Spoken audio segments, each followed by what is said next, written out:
तपाईँले चाहिँ मजाले मिक्स गर्छ है म मिठो हुन्छ बानी भएपछि चाहिँ अमिलो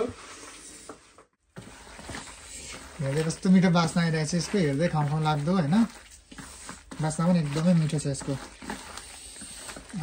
मुखमा पानी आयो मेरो त देखाउँछु एकदमै अमिलो भएको छ होइन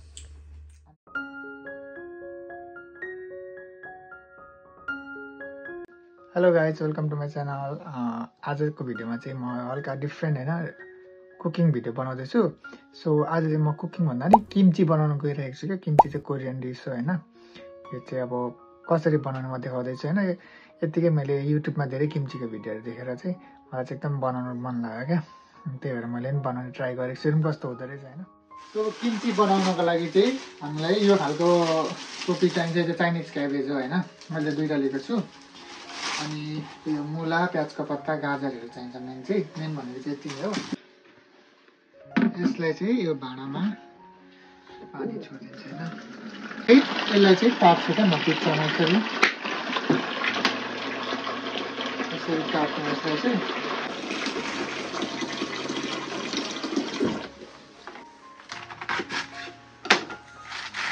अनि यसलाई चाहिँ पखाल्नु हुन्छ पानीमा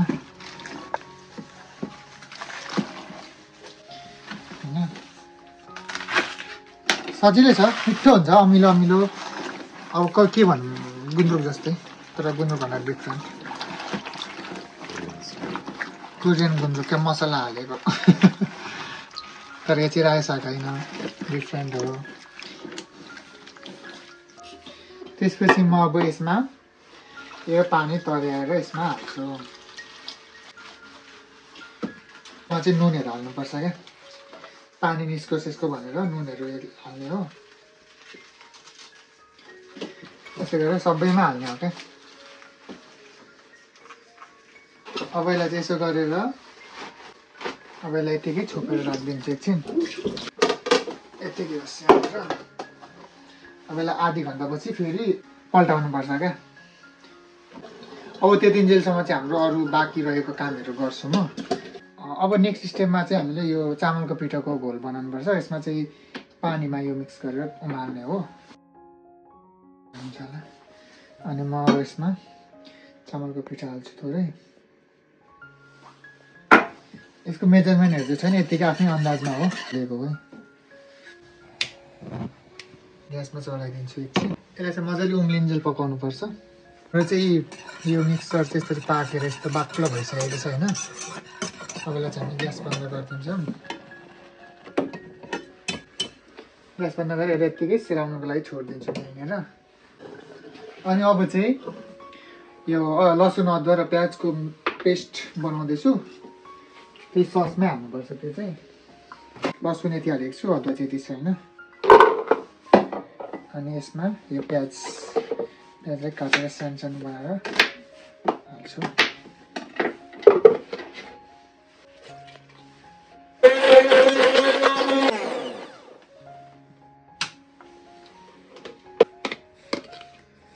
नेक्स्ट स्टेप चाहिँ यो मुला गाजर काट्दैछु म लामो लामो काट्नुपर्छ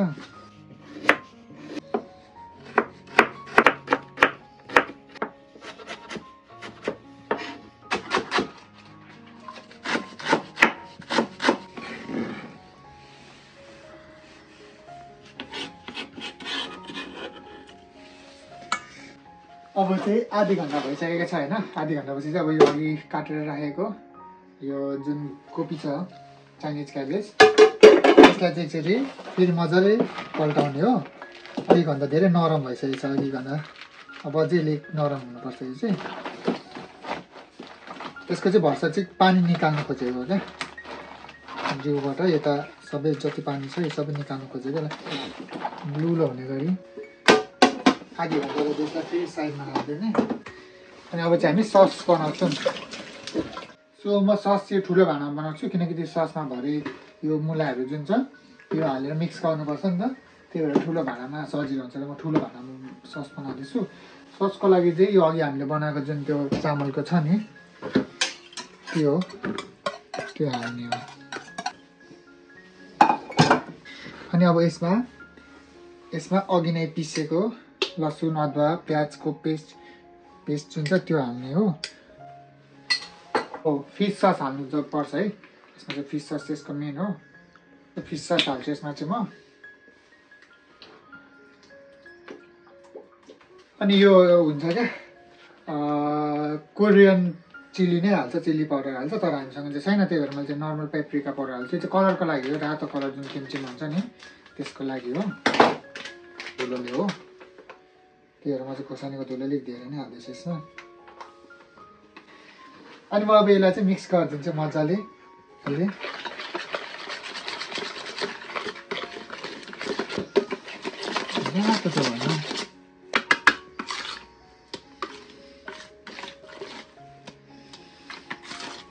यसमा चाहिँ अब म यो जुन हाम्रो काटेको छ नि यसलाई यसमै हालेर मिक्स गरिदिने हो क्या। तपाईँले चाहिँ मजाले मिक्स गर्छु है म। मिठो हुन्छ बानी भएपछि चाहिँ। अमिलो मसलावाला गुन्द्रुक भन्दैछु त, नुन हालेको। अब यसलाई चाहिँ एकछिन साइडमा राखिदिन्छु। सो अब फेरि नेक्स्ट आधी घन्टा पछाडि चाहिँ यस्तो भइसकेको छ, यसको सक्दो पानी निचार्छु। नरम भइसकेको छ जालक लुलुक।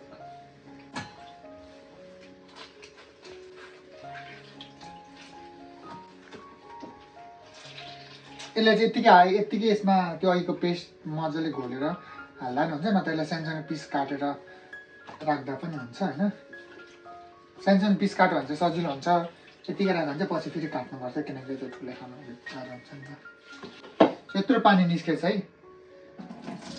सो जसो अब यसलाई सानो पिस नै गर्नु पर्यो, किनकि पछि फेरि त्यो रेडी भएपछि खाने बेलामा काट्नु झ्याउ हुन्छ नि त। त्यही भएर सुरुमै सानो काटो भने चाहिँ पछि त्यस्तो गरिराख्नु पर्दैन।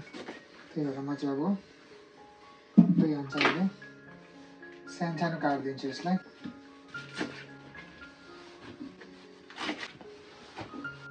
यो पत्ता जुन छ यसलाई चाहिँ अहिलेको मुला समाको यो जुन छ यसमा मिक्स गर्छु। यसरी नकाटेको भए चाहिँ त्यही पत्ता बिचमा यसलाई मजाले दलेर त्यत्तिकै बट्टामा हालेर राख्न सकिन्थ्यो। तर म अब सानो काटेको छु होइन, पछि चाहिँ ठ्याक्क निकाल्नै खाने गरी क्या। त्यो यसलाई चाहिँ म अब यसमा डाइरेक्ट हालिदिन्छु है।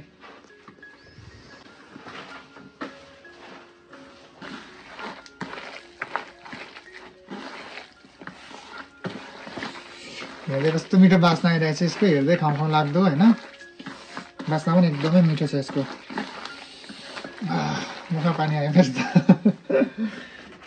त्यसै गरेर हो अलिअलि घोल्दाखेरि गरेर हाल्दै घोल्दाखेरि चाहिँ मजाले मसलाहरू सबै मतिर घोलिन्छ नि त। त्यही भएर मैले चाहिँ अलिअलि घोलेको। म चाहिँ यो किम्चीमा चाहिँ नि यो जुन कोपी छ नि योभन्दा पनि बढी चाहिँ जुन यो मुला छ नि, मुला खानु मनपर्छ क्या। मुला चाहिँ मिठो हुन्छ क्या, मुला चाहिँ केरेक गर्ने अमिलो अमिलो नुनिलो। अब सबै मिक्स भइसकेपछि चाहिँ बट्टामा हालेर यसलाई राख्नुपर्छ। त्यसमा चाहिँ यो बट्टामा हाल्नुपर्छ।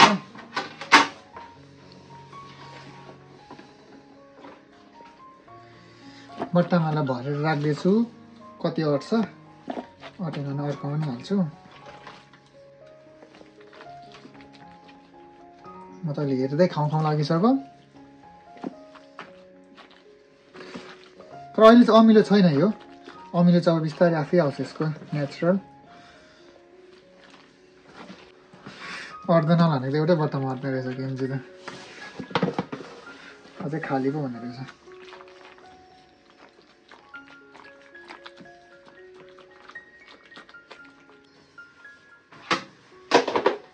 बन्द गरेर यसलाई राखिदिने।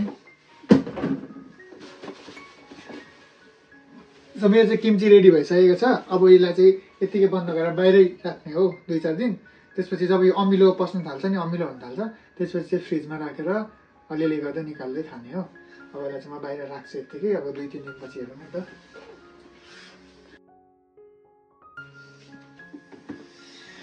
सो आज चाहिँ 2 दिन पुरा भइसकेको छ यो बनाएर मैले यत्तिकै छोडिदिएको, फ्रिज बाहिर राखेको थिएँ।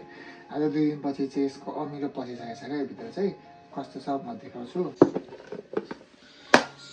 2 दिनपछि यस्तो भइसकेको छ पानी निस्केको छ सबै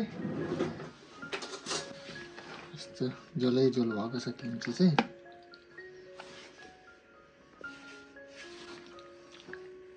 खाँदा पनि अमिलो पसिसकेको छ यसमा चाहिँ अब यो चाहिँ खानलाई एकदम रेडी छ